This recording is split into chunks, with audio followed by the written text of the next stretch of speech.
Salutations, all my friends and family, fans and followers of the Zita Nation. Ladies and gentlemen, boys and girls, children of all ages, thank you for joining us here for episode 98 of The Revolution. I am your host, with the most, from the east to the west coast, like peanut butter on your breakfast toast. The one-take wonder, the man who will steal your thunder, the one, the only, Emperor Zita.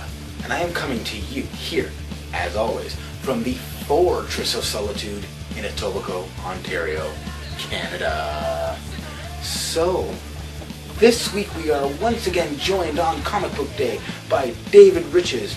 He seems to be less of a special guest and more of an ad hoc member of our Comic Book Day team.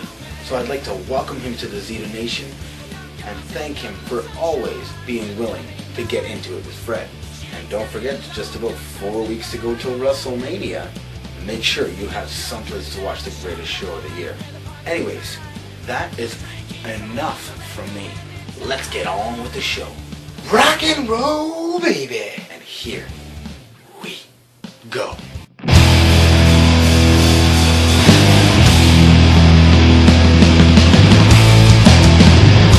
Okay, so in a week, Anthony's going to be 14 months, still sitting in the same place as 17th. He loves saying uh-oh now when he drops something or pulls something off the table or clothes out of a hamper. Now it's uh-oh. Getting a lot better at freestanding. He's walking a lot more as long as he's holding the hand. He's taken so far 3 steps on his own, but after that realizes that he is on his own and stops dead in his tracks. So hopefully he'll be walking freely in no time. Can't wait for him to start talking either.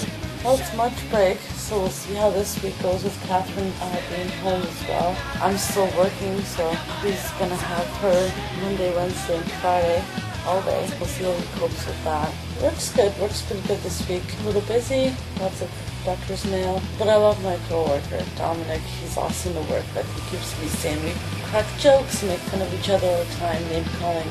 Makes the workday go by a lot faster and smoother. Hey, Dom. With those devilish eyes, that's when she put my hand in between her thighs. Night wasn't getting any younger, it was a sober thought. So have another drink and give me all you got. Let me go and come and rock your world. Let me go and make me shimmer and shake.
One awesome thing that happened this week, so I ordered a bunch of stuff from WWEshop.com on Monday. So we ordered on Monday, it arrived by Thursday, and all I gotta say is thank you, WWE. 4 weeks to go to WrestleMania. The card is starting to shape up. I hope they throw in some kind of tag team TLC, or maybe a Money in the Bank. They definitely need to let the mid-carders get into the picture. And I really hope we see Vince McMahon back for WrestleMania, because it just wouldn't be WrestleMania without Vincent Kennedy McMahon. Thankfully, this week there was a little bit more build-up for the Bray Wyatt-John Cena match. Although it is just talking, I think over the next couple of weeks, they should definitely have Cena face off against Wyatt's followers. First one-on-one against each of them, and then in a tag team match. They need to make Cena look super strong going into WrestleMania, so that way they can have Bray Wyatt go over him and actually have it matter. It's closer time! So they teased us this Monday with the CM Punk music. Everybody thought he was coming out, but no, it was Paul Heyman. And Paul Heyman went and dropped his own pipe bomb. It was a pretty big trolling swerve that they did to us. But I was actually glad that it wasn't Punk coming back, because I would not be able to cheer him anymore. It's looking less and less like this is a storyline and more like it's Punk being a little bitch. I understand he's banged up, he's hurt, he's unmotivated. Suck it up, Buttercup. You make millions of dollars a year and you're worried that you don't feel so good or that your ego is hurt. At least give the fans a proper goodbye and farewell for supporting you for all of these years. It's the least that we deserve. Yes! Yes! Yes! So Daniel Bryan will be taking on Triple H. It's almost set in stone just because Triple H is so against the match. Somehow, someway, Bryan will find a way to win. But how crappy was that Batista versus Daniel Bryan match ending on Raw? They had the potential to do something great at the end of Raw, but no, they ruined it by throwing Kane in the mix, throwing Randy Orton back out there, and having Daniel Bryan beat down once again. They need to find a way for Triple H to lose to Daniel Bryan at WrestleMania and get him into that main event match.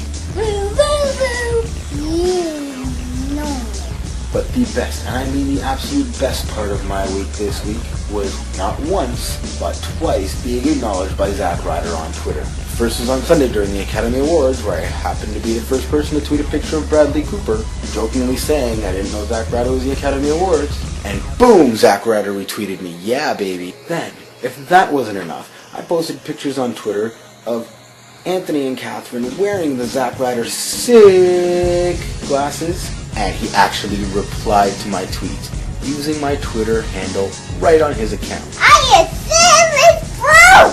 Oh, and he did get on a WWE show this week too. He was on Superstars in a losing effort to Titus O'Neil. He did do a really neat modified broski boot though, so who knows, maybe this is the beginning of something with the WWE, but if their history is anything to talk about, it probably isn't. I just hope and pray that when he does get released, Dixie Carter scoops him up like that, brings him into TNA, and really makes him a big name in this business.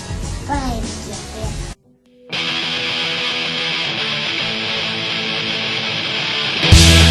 Oh, I'm making you. Those two are fleshy that was on the ground. And now we need a new monster. It's not but you can make colors. You can mix all the colors. I'm going to stamp on an envelope. I can taste it. Yes, you're going to have. I don't want to.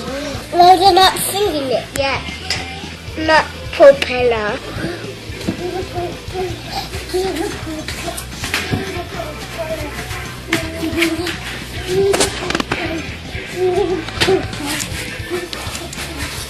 I have in my hand. I can jump to 3 squares. And there's Jeff. And then even 3. I moon bounce. That's how you moon bounce. No! Put it down! I haven't yet one. Don't move it where I put it. No! Don't even. See, that was easy. No. I have enough of these. No, that's enough. But that's for me to jump over. Oh, you're going to go on a timeout. No, you're going to go on a timeout. Ooh, you know it.